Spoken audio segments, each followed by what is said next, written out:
बिस्मिल्लाहिर्रहमानिर्रहीम। अस्सलाम वालेकुम नाज़रीन। पॉडकास्ट स्पोर्ट्स गपशप विद जुनैद खलील नैनीताल वाला, इसके साथ मैं हूं आपका मेज़बान डॉक्टर बुलंद इकबाल। मेरे साथ मौजूद हैं group managing director मेडिकैम group of companies, veteran cricketer और क्रिकेट एनालिस्ट जुनैद खलील नैनीताल वाला। अस्सलाम वालेकुम सर। वालेकुम सर खुश आमदीद कहते हैं। बहुत बहुत शुक्रिया सर, आपने वक्त निकाला। नाज़रीन, आज के पॉडकास्ट में हम बात करेंगे ICC के उन फैसलों के हवाले से जिनसे लगता ये है कि शायद भारत का बहुत असर है ICC पे। ये बातें हम अपने डिफरेंट पॉडकास्ट में करते चले आए हैं कि जय शाह की वजह से ICC डेफिनेटली दबाव का शिकार रहती है। अभी हाल ही में हमने देखा कि एशिया कप में जो कंप्लेंट्स की गई उसके ऊपर कुछ फैसले आए, कहने को वो रिची रिचर्डसन की सरबराही में जो कमीशन कायम हुआ था उस पर फैसला सुनाया गया। लेकिन एक तो 6 या 8 हफ्तों के बाद ये फैसला आना जिस वक्त पाकिस्तान साउथ अफ्रीका के साथ एक सीरीज़ खेल रहा है, दूसरी जानिब हारिस रऊफ़ पे 2 मैचेस की पाबंदी लग जाना, जबकि भारतीय किसी क्रिकेटर पे कोई मैच की पाबंदी नहीं लगी, सिर्फ मैच फीस पे फ़ाइन किया गया और कुछ डीमेरिट पॉइंट्स दिए गए। इस पर हम बात करेंगे और ये भी बात करेंगे कि क्या पाकिस्तान की जानिब से इस पर मज़ीद रद्द-ए-अमल दिखाना चाहिए था, ICC को मज़ीद कंप्लेंट्स करनी चाहिए थी, और अब भी क्या हमें अदालत जाना चाहिए ICC के फ़ैसलों के ख़िलाफ़। इस पर आज के इस पॉडकास्ट में हम गुफ्तगू करेंगे। सर, सबसे पहले आपसे जानना चाहूँगा, एक तरफ सूर्या कुमार यादव, साहबज़ादा फरहान और हमारी तरफ ये अपना हारिस रऊफ़, फिर और भी उनके एक आध दो प्लेयर्स जो हैं जिन्होंने ये इसमें चलता रहा, ये आपस में फैसले आए, पाकिस्तान के हारिस रऊफ़ पे 2 मैचेस की पाबंदी लगी, मैच फीस, डीमेरिट, क्या समझते हैं? फैसले बिल्कुल मुनसिफाना थे या इतनी बड़ी प्रेस कॉन्फ्रेंस कर देना जिसमें मैच ऐसा लग रहा था कि बीजेपी का लीडर बैठ के ये प्रेस कॉन्फ्रेंस कर रहा है कि जी पहलगाम अटैक के नाम हम उनके जो उसमें जो लोग हलाक हो गए उनके लिए ये हम मैच जीते हैं, ये हमारी फ़ौज के लिए ये उसको एक क्रेडिट जाता है। क्या कहेंगे? देखिए, पहले तो आप थोड़ा सा ना इसका सिनेरियो समझने की कोशिश करें। दुनिया जो ना हमेशा से जो ना वो एक ही उसूल के ऊपर जो ना वो चल रही है, वो है कि माइट इज़ राइट। जिसके हाथ में पावर है, जिसके हाथ में ताकत है, वही जो ना ठीक है, और उसके अंदर बाकी सारी चीज़ें जो ना वो मैनिपुलेट की जाती हैं। दुनिया में कहा जाता है जमहूरियत, अदालतें वगैरह वगैरह वगैरह। There are lot of cases. आप हिस्ट्री पढ़ने के लिए जाएं, इनफैक्ट बहुत दूर क्यों जा रहे हैं, आप अमेरिका की रीसेंट हिस्ट्री पढ़ने के लिए जाएं। ट्रम्प के ऊपर इतनी बड़ी बड़ी एलिगेशन लगी, but at the end of the day उसके ऊपर कुछ भी जो ना चार्ज नहीं लगे, बिकॉज ही इज़ रिच। पूरा जो ना सिस्टम उसके हाथ में, सिस्टम पूरा खेल के दोबारा जो ना वो प्रेसिडेंट जो ना वो बनकर आ गया। तो जब दुनिया इस कानून के ऊपर काम कर रही है तो क्रिकेट भी उसी कानून के ऊपर काम कर रही है। कहने का मतलब ये है कि अमेरिका में ट्रम्प के इलेक्शंस जो हैं उसमें रिगिंग हुई है? नहीं, मैं ये नहीं कह रहा, मैं केसेस की बात या केसेस पैसे से ख़त्म कराए गए? पैसे से नहीं खत्म कराए जाते, बट अच्छे बड़े लॉयर्स खरीदे जाते हैं जो देन द केस को मैनिपुलाइज किया जाता है। आपको उसको सही क्या है, उसको थोड़ी सी ट्विस्टिंग की जाती है, उसके अंदर अलग अलग किस्म के मसाले जो ना मैं डाउन किए जाते हैं, और देन रास्ता निकाला जाता है कि आप ताकतवर को कैसे जो ना वो बचाएं। एक बहुत ही मशहूर फुटबॉलर होता था, उसने अपनी बीवी का कत्ल कर दिया, काला फुटबॉलर होता था। रेसिस का जो ना सिस्टम लगा के उन्होंने उसको भी बचा लिया। पाकिस्तान के अंदर सेम इसी तरीके से जो ना वो बहुत सारे ऐसे जो ना वो केसेस, हाई प्रोफाइल केसेस आए जहाँ पर पैसे वालों ने किस तरीके से अपने आप को जो ना वो बचा लिया। खैर, बिसाइड दिस पॉइंट, फिलहाल क्रिकेट के अंदर इंडिया की सिचुएशन भी जो ना वो आपका जिसको हमारे यहाँ, जिसकी लाठी उसकी भैंस, हाँ, जिसको हमारे यहाँ कहा जाता है कि जी आपका मोस्ट पावरफुल नेशन जो ना वो इंडिया सो कॉल 70% जो ना जनरेट करता है पूरा रेवेन्यू का, और बेसिकली वो पूरा ICC को जो ना वो घुमाता है। And I think personally I wherever I analyse के जय शाह के होने से कम उनको पॉइंट्स जो ना मिल गए, क्योंकि फॉर जय शाह आपका ICC का चेयरमैन इंडियन, तो वो बेसिकली फंसा हुआ था, उसको कुछ ना कुछ सजा इंडियंस को भी देनी थी। अगर लेट्स से कि अगर कोई और होता तो और इंडिया एज अ जैसे पाकिस्तान केस लड़ रहा था न्यूट्रल बनकर, तो वो शायद उसको वो सज़ा भी देने नहीं देता, क्योंकि वो इतने जो ना वो पावरफुल हैं। बट क्योंकि मैंने ही कोई गुजारा निकाल के, मैं ही पावर था, मेरे पास सारी चीज़ें थी, तो मैंने 2-2 पॉइंट जो ना अपने भी प्लेयर्स के डिडक्ट करा दिया। अब पाकिस्तान कहाँ जाए और कहाँ जाके इन सारी चीज़ों को लड़े, तो कौन सा ऐसा कोर्ट है? देखें, you are fighting against the institute. Let's say कि अगर आज आप कोर्ट जाते हैं और ICC के खिलाफ केस लड़ते हैं, तो you got to spend lot of money. वो तो सरकारी इदारा है, सरकारी इदारा तो आपका भी है, बट मसला ये है कि आप यू बिलोंग्स टू अ गरीब मुल्क जहाँ पर जो ना हर एक डॉलर का हिसाब किताब अलग तरीके से होता है। तो आई पर्सनली थिंक कि पाकिस्तान ने अच्छी फाइट दी, पाकिस्तान ने अच्छी फाइट इस तरह से दी कि शायद पहली दफ़ा ऐसा हुआ कि ये केसेस भी जो है ना वो सरेआम आए, लोगों ने लड़ा, पाकिस्तान ने ट्रॉफी नहीं दी। अदरवाइज अगर आप पुराने केसेस देखें तो इंडिया नहीं आता था, पाकिस्तान चला जाता था।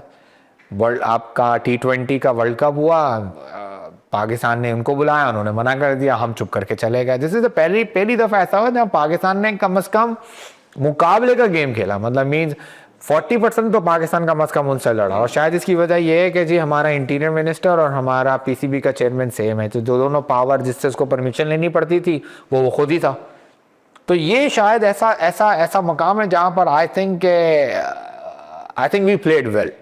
तो अदरवाइज लेकिन सर अभी भी जो साबिक बोर्ड्स के जो चेयरमैन रहे हैं, खालिद महमूद साहब ने कहा कि जी पाकिस्तान ने फिर भी लाइट स्टैंस लिया, और स्टैंस लेते और कंप्लेन करते। एशियन क्रिकेट काउंसिल बाकायदा कंप्लेन करती कि जी कैसे एक टीम नहीं ले रही ट्रॉफी। देखिए, हम अगर जो है ना जिस पोस्ट के ऊपर जब नहीं बैठे हुए होते तो हमें बहुत आसान होता है किसी के ऊपर कमेंट करना।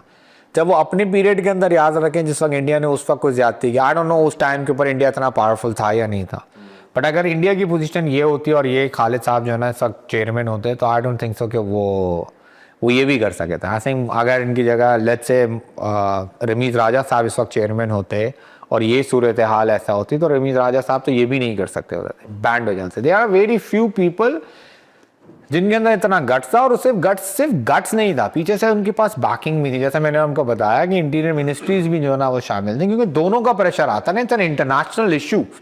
अब इंटरनेशनल इशू के अंदर सिर्फ it's not a cricketing nation, it's not only cricket, पूरा एक जो ना वो सिनेरियो जो ना होता है जिसके अंदर हुकूमतें भी जो ना बैंड डाउन होती हैं, उसके अंदर आपकी जो है ना पॉलिटिकली आपकी एडजस्टमेंट भी की जाती है। तो शायद इस टाइम के ऊपर पहली दफ़ा ऐसा हुआ कि Pakistan cricket and Pakistan politics and Pakistan powerful decision makers, they were all on a same page. That's why कि इन्होंने इंडिया को ट्रॉफी नहीं दी। और अभी भी आप देखें दे आर एक्चुअली रिक्वेस्टिंग कि आप ट्रॉफी हमारे हवाले कर दें। शायद आज चेयरमैन चेंज हो जाए और कोई ऐसा थोड़ा सा लाइट किस्म का मोड का चेयरमैन आ जाए तो शायद वो जगह भी दे दे इनको और बोले जी हाँ ठीक है आके ट्रॉफी हमारे पास से ले जाओ। लेकिन मोहसिन नकवी साहब, besides all his wrong decision, besides all his non-cricketing decision, I think this is the only decision where I actually respect him कि जहाँ पर उन्होंने पाकिस्तान क्रिकेट बोर्ड को एक ऐसी जगह के ऊपर जाके खड़ा किया जहाँ पर इंडिया को किसी ना किसी ने एक मुकाबलातन जवाब जो ना वो दे दिया। सर आप क्या समझते हैं अगर हम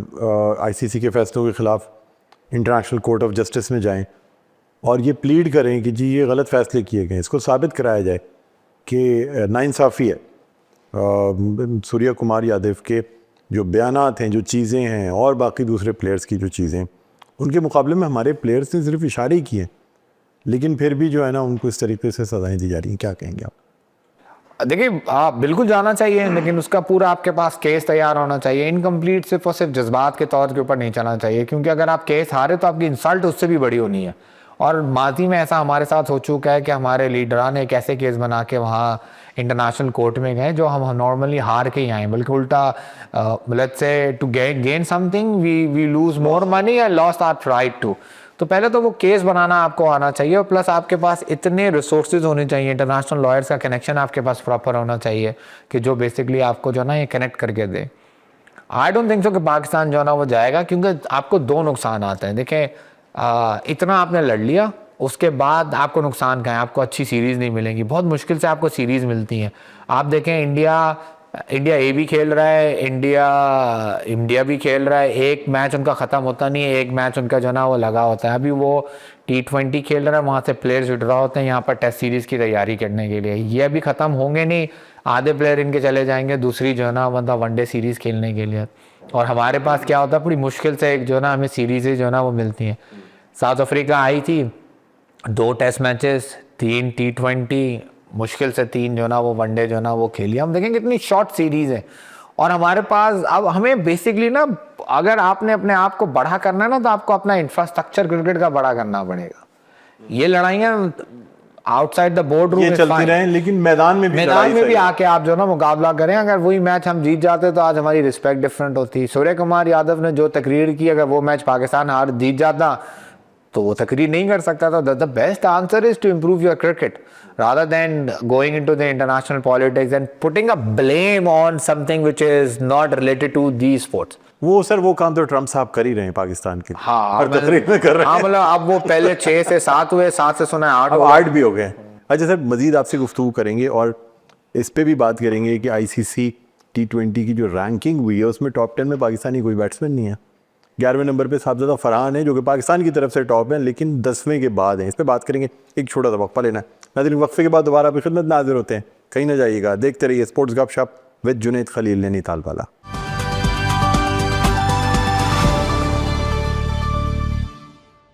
जी नाज़रीन, वेलकम बैक। एक दफ़ा फिर आपको खुशामदीद कहते हैं पॉडकास्ट स्पोर्ट्स गपशप विद जुनैद खलील नैनीताल वाला। मैं हूं आपका मेज़बान डॉक्टर बुलंद इकबाल, मेरे साथ मौजूद हैं जुनैद खलील साहब। और ब्रेक पे जाने से पहले नाज़रीन बात हो रही थी कि ICC T20 cricket ranking release कर दी गई पाकिस्तान की तरफ से। बदकिस्मती से टॉप 10 यानी पहले 10 बल्लेबाजों में कोई बल्लेबाज मौजूद नहीं है।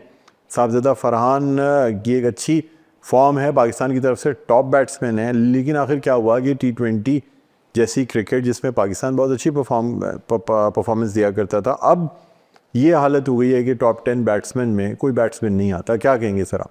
देखिए, अगर आप पुराना सिनेरियो भी देखें दोबारा तो Pakistan top bowler Shaheen Afridi, Haris Rauf, top batsman Mohammad Rizwan, Babar Azam वगैरह वगैरह वगैरह। But at the end of the day कितनी ट्रॉफियाँ थी आपके पास? आपके पास 0 ट्रॉफियाँ थी ज़माने के अंदर। Ranking is very important, of course आपको पर्सनल परफॉर्मेंस ज़रूर करना चाहिए, बट अगेन आपका फोकस जो ना ट्रॉफीज़ की तरफ होना चाहिए। हमारे यहाँ इंडिविजुअल्स के ऊपर बड़ा काम होता है। आज साहबजादा फरहान जो ना ही is not that big, Allah करे कल जो ना वो बाबर आजम से भी जो ना वो बड़ा हो जाए, but he again is not bigger than a cricket. हमारी यहाँ मुसीबत ये है कि हमें ये चीज़ समझ नहीं आती कि हमें स्पोर्ट्स या हमारी कंट्री हीरो बनाती है। हम बीइंग ए हीरो अपनी कंट्री को रिप्रेजेंट नहीं करते। हम जाके हमारे वजह से हमारे मुल्क के नाम नहीं होता, हमारे मुल्क की वजह से हमारा नाम होता है। And you can go in A history, बहुत पुराने ज़माने में चले जाएं, आपका एशियन ब्रेडमैन जो ना ज़हीर अब्बास साहब को कहा जाता था। आज कोई उनका नाम लेने वाला नहीं है। आप जाएं नई जनरेशन से पूछें ज़हीर अब्बास साहब कौन, नहीं पहचानता सर, कोई नहीं पहचानता। It's a legend. बट आज उससे पूछा पाकिस्तान को जानते हैं, बोले हाँ जानते हैं। तो इसका मतलब है Pakistan is bigger than Zaheer Abbas. Definitely I am not against Zaheer Abbas, I am just telling you. Same इसी तरीके से आप एग्जाम्पल ले लें जावेद मियादाद, मतलब ही कैरी लॉट ऑफ जो ना वो पाकिस्तान प्राइड। 4 जगह छक्का पूरी दुनिया नहीं भूल सकती। आई थिंक हिस्ट्री का वो बहुत सबसे बड़ा छक्का जो ना वो जो ना उन्होंने जो ना वो मारा है। तो आज किसी से पूछें जावेद मियादाद साहब कौन है तो वो नहीं जानता। वो साइम अयूब को जानते हैं, साहबजादा फरहान को, सलमान अली आगा को जानते हैं, सलमान अली आगा को जानते हैं। ये दुनिया का हिस्सा है। दोनों हीरो जाते रहेंगे, मुल्क चलते रहेंगे, क्रिकेट चलती रहेगी। आप यूनुस खान का नाम ले लें, शाहिद अफरीदी का नाम ले लें, आप वसीम अकरम का नाम ले लें, वकार यूनुस का नाम ले लें, शोएब मलिक का नाम ले लें। ये सब अपने अपने टाइम के हीरो थे। आज सब जो ना कॉर्नर में बैठे हुए, किसी ना किसी ऐसी किसी डेस्क के पीछे बैठे हुए लोगों के ऊपर जो ना वो कमेंट्स दे रहे हैं। But cricket Pakistan is bigger than their name. हम क्या करते हैं कि हमें ये ख्याल आता है कि यार नहीं यार, हम बाबर आजम हैं, हम मोहम्मद रिजवान हैं, हम शाहीन हैं, हम वगैरह वगैरह वगैरह। हम पर्सनल स्टैट्स के ऊपर ज़्यादा काम करते हैं, हम इंटरनेशनल स्टैट्स के ऊपर काम नहीं करते। इनफरादी खेल पे इनफरादी खेल के ऊपर नहीं देते। आप देखें ना कि अगर आज MS धोनी जैसा प्लेयर हमारे पास होता, शायद आज भी जो ना हमारी टीम का कैप्टन होता। विराट कोहली जैसा, रोहित शर्मा जैसा अगर हमारे पास प्लेयर होता, आज शायद हमारी टीम में अब आज तक खेल रहा होता। आज अगर हमारे पास जो है ना वो रिकी पॉन्टिंग जैसा कोई प्लेयर होता, शायद आज तक हमारे पास जो ना खेल रहा होता। हमारे कितने प्लेयर जो ना प्राइड के साथ जो ना वो बाहर गए, 0। इमरान खान के अलावा कोई भी ऐसा प्लेयर नहीं है जो प्राइड के साथ जो ना मुल्क की क्रिकेट को छोड़कर, इज्जत के साथ जो ना मुल्क छोड़कर, मतलब क्रिकेट को छोड़कर खैर बात का हो, क्रिकेट खैर बात का हो। हमने सबको निकाला नहीं जाता उस वक्त जब तक परफॉर्मेंस गिर नहीं जाती। नहीं, परफॉर्मेंस की बात नहीं है, but at the end of the day जबरदस्ती के चले होते हैं। आप जैक कैलिस को देखो, आखिरी टेस्ट मैच में 100 मारा, रिटायरमेंट ली, वापस आने का नहीं सोचा। हमारे यहाँ होता तो आज भी। हमारे जब 2-3 सीरीज से ड्रॉप करते हैं, फिर इज्जत बचाने के लिए प्लेयर कहते हैं यार मैं रिटायरमेंट के ऐलान कर। हाँ एग्जैक्टली। अब आप हमारे यहाँ जाएं, आज साउथ अफ्रीका के सीरीज में बाबर आजम को किस स्टैंडर्ड के ऊपर लेकर आया गया। ना उन्होंने कोई डोमेस्टिक खेला, ना उन्होंने कोई लीग खेली, ना उनकी कोई पर्सनल परफॉर्मेंस थी। परफॉर्मेंस वीक होने की वजह से तो उनको लेकर आया गया ना।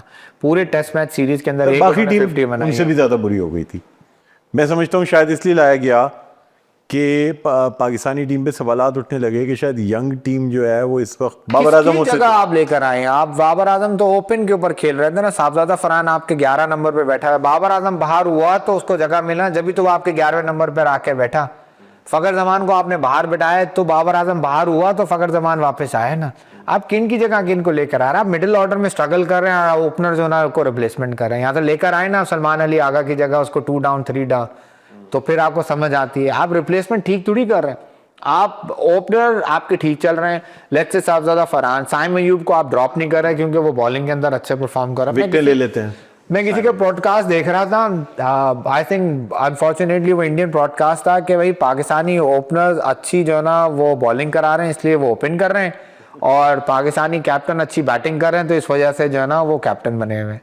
तो हमारे यहाँ जिसका जो काम है वो काम वो कर ही नहीं रहा, और जिसको जो काम करना चाहिए और जिसको रिप्लेसमेंट आनी चाहिए उसकी रिप्लेसमेंट आ नहीं रही है। दूसरा ये कि आप आज अगेन अगर आपने अपना सिस्टम ठीक करना है तो आप खिलाते ना डोमेस्टिक।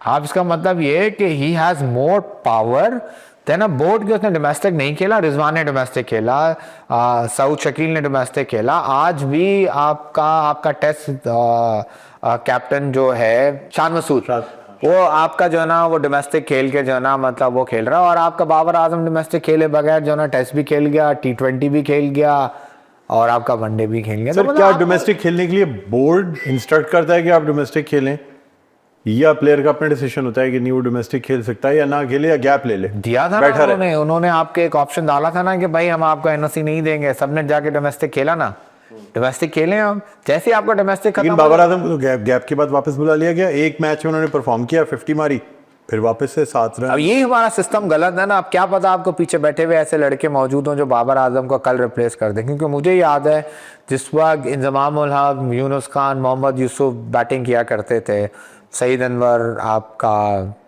और आमिर सोहेल, शाहिद आफरीदी, ठीक है, ये आपका अब्दुल रज़ाक, जब वसीम अकरम, वकार यूनुस, शोएब अख्तर, इनके ऊपर भी यही सेम सवाल, यही बात बोली जाती थी, यार पीछे हमारे पास बैकअप नहीं है। यही कहा जाए, अगर बैकअप नहीं है तो शाहीन कहाँ से आ गया, बैकअप नहीं है तो बाबर कहाँ से आ गया, बैकअप नहीं था तो रिजवान कहाँ से आ गया। बैकअप तो उस वक्त पता चलेगा जब आप इनको प्रॉपर मौका देंगे ना। देखें अभी आप बोलते थे आपके पास कोई ऐसा प्लेयर नहीं है कि जो T20 खेल सके। साहबजादा फरहान, बुमराह नंबर 1 बॉलर है, आप एग्री करें या ना करें, बट बुमराह की उसने हर मैच में एक बोलते हैं ना कि एक फ्लूक लग गया, बट उसने पूरे मैचेस में जो है ना बुमराह की पिटाई लगाई है। सिर्फ डिपेंड करता है कि आपने चांस कैसे दिया, मौका कैसे दिया। मौका देंगे तो पता चलेगा, और मौका भी प्रॉपर देंगे। अब T20 के अंदर हसन नवाज परफॉर्म कर रहा है, जबरदस्ती उसको वनडे में लिया है, वनडे में भी लेकर आएंगे, उससे परफॉर्मेंस नहीं होगी, T20 से भी ड्रॉप हो जाएगा। सिस्टम हमें ठीक करना चाहिए, सिस्टम के ऊपर हमें काम करना चाहिए, और एक स्टैंडर्ड बना देनी चाहिए। घूम फिर के टीम वही आ गई जो पहले थी, जो चेंजेस की गई। यही तो गलती है हमारी। आप मौका दें, पूरा यंगस्टर को टाइम दें, यंगस्टर को मैच्योर होने का टाइम दें, वो मौका दें उसी तरीके से दें जैसे आप सीनियर को मौका देते हैं। बाबर आजम को 6 मैचेस का मौका देते हैं, हसन नवाज को जो है ना 2 मैचेस का मौका देते हैं, तो फिर बराबर तो नहीं हुआ ना। अच्छा सर, इमर्जिंग टीम का एक कॉन्सेप्ट होता है कि एक टीम ऐसी बैकअप में बना ली जाए, पूरी टीम जो कि बिल्कुल शेडो टीम हो। हमारे यहाँ उसमें भी फेवरेटिज्म आ जाता है। बहुत से ऐसे प्लेयर्स हैं जो हमारी क़ायद-ए-आज़म ट्रॉफ़ी में परफॉर्म कर रहे हैं और बड़ी ज़बरदस्त परफॉर्मेंस कर रहे हैं, सेंचुरीज़ बना रहे हैं। मिर्ज़ा साद बेग उसमें से एक हैं, लेकिन दूसरे प्लेयर्स को ले आते हैं, गौरी कोई हैं उनको लेके आ गए हैं। कहा यह जा रहा है कि सरफराज से कोई दोस्ती है जिसकी बेस पे लेके आ गए हैं, क्या कहेंगे आप? देखिए एक्चुअल में ना बिल्कुल ऐसे ही होना चाहिए। पाकिस्तान ए का कॉन्सेप्ट जो ना वो जिंदा करना चाहिए। पाकिस्तान ए या पाकिस्तान शाइन जो ना वो यूज़ किया जाता है। इनका जो ना कंटिन्यू साल का जो ना पूरा टूर जो ना वो होना चाहिए। कम से कम साल में वो 3 या 4 जो ना वो टूर्स करें। उसके अलावा उनका डोमेस्टिक जो ना सेक्शंस भी जो ना साथ साथ होने चाहिए। अगर आप चाहते हैं, देखिए आज बड़ी क्रिकेटिंग नेशन जो है ना वो इसलिए नहीं बनी कि उन ऑस्ट्रेलिया की टीम अच्छी है या इंडिया की टीम अच्छी है। एक्चुअली इसलिए अच्छी बनी है क्योंकि उन्होंने बेसिकली पैसे लगाए हैं इंडिया ए पे, ऑस्ट्रेलिया ए पे, साउथ अफ्रीका ए पे, श्रीलंका ए के ऊपर। जितना आप ए के ऊपर पैसा लगाएंगे ना ऑटोमेटिकली वो लोग होंगे जो बेसिकली आपको तंग कर रहे होंगे इंटरनेशनल क्रिकेट खेलने के लिए। तो हमें वो स्ट्रक्चर जो ना दोबारा से डेवलप करना चाहिए। और दूसरा हमें अपना PSL बड़ा करना चाहिए। क्योंकि जितना हम बड़ा PSL करेंगे यानी मीन्स 8 टीमों के पास जाएंगे, उतना लड़कों को मौके मिलेंगे, बेंचेस आपकी खाली होंगी और वो ग्राउंडों में जाके जो है ना वो खेलेंगे। जितना ग्राउंडों में जाके खेलेंगे उतना कंपटीशन बढ़ेगा, यानी मीन्स डिवीजन होगी। अब आप देखें ना 6 टीमों में आपकी पाकिस्तान की जो क्रीम है वो डिवाइड हो जाती है, यंगस्टर्स को मौका ही नहीं मिलता। कौन सा ऐसा यंगस्टर आपका लास्ट PSL से निकल के आ रहा है साहबजादा फरहान के अलावा? कोई नहीं। अगर ये 8 टीमें होती तो बाबर आजम एक टीम में होते, आपका साइम अयूब दूसरी टीम में होते, फखर जमान तीसरे टीम में होते, XYZ तीसरी। 10 खिलाड़ी भी अगर नए ले आते हैं तो बहुत बड़ी बात है। बहुत बड़ी बात है। और बहुत बड़ी मौका मिलता ना, मौका नहीं मिलता। आपकी ओपनिंग स्लॉट पे यही लोग सब बैठे हुए, रिजवान ओपन कर रहा है, बाबर ओपन कर रहा है, फखर ओपन कर रहा है, साइम अयूब ओपन कर रहा है, हारिस ओपन कर रहा है, सब कब्जा करके बैठे हुए। तो जैसे ही आपका खुलेगा तो सबके लिए मौका मिलेगा ना। तो आपको बेसिकली PSL बड़ा करना चाहिए, जितना बड़ा PSL आप कर सकते हैं। Of course it's a difficult job, आपको इन्वेस्टर्स चाहिए होते हैं, आपको पैसे चाहिए होते हैं, आपको सारी चीज़ें करनी होती हैं, बट यही तो मैनेजमेंट होती है, यही तो PCB का काम है। ठीक सर, आज के पॉडकास्ट का वक्त अपने इख्तिताम पर पहुंचता है। कोई शॉर्ट मैसेज जो आप देना चाहें हमारे देखने वालों को? भाई पाकिस्तान क्रिकेट जो है ना वो बस ऐसी चलती रहेगी। हम लोग को चाहिए कि हम उसको सपोर्ट करें, जैसे भी हैं जो भी हैं, हमारे अपने प्लेयर्स हैं। पॉजिटिव कमेंट्स होने चाहिए, बहुत ज़्यादा पर्सनल नहीं हो जाना चाहिए। We are not against them, हम उनकी परफॉर्मेंस को जो है ना सराहा करते हैं। और बेसिकली हमारा बेसिक तरीक़ाकार ये होता है कि हम ये देखें कि उनका क्रिकेटिंग बिहेवियर क्या है और वो कितना डिजर्व करते हैं पाकिस्तान के लिए। There is no one is bigger than Pakistan, there is no one bigger than Pakistan cricket. बिल्कुल सर, बहुत बहुत शुक्रिया सर प्रोग्राम के लिए आपने वक्त निकाला। नाज़रीन, आज के पॉडकास्ट का वक्त अपने ख़िताम पर पहुंचता है। कल शाम 6:30 बजे दोबारा भी खिदमत में हाजिर होंगे। तब तक के लिए मुझे, डॉक्टर बुलंद इकबाल को और जुनैद खलील नैनीताल वालों को इजाज़त दीजिए। अपना बहुत ख्याल रखिएगा। अल्लाह हाफ़िज़।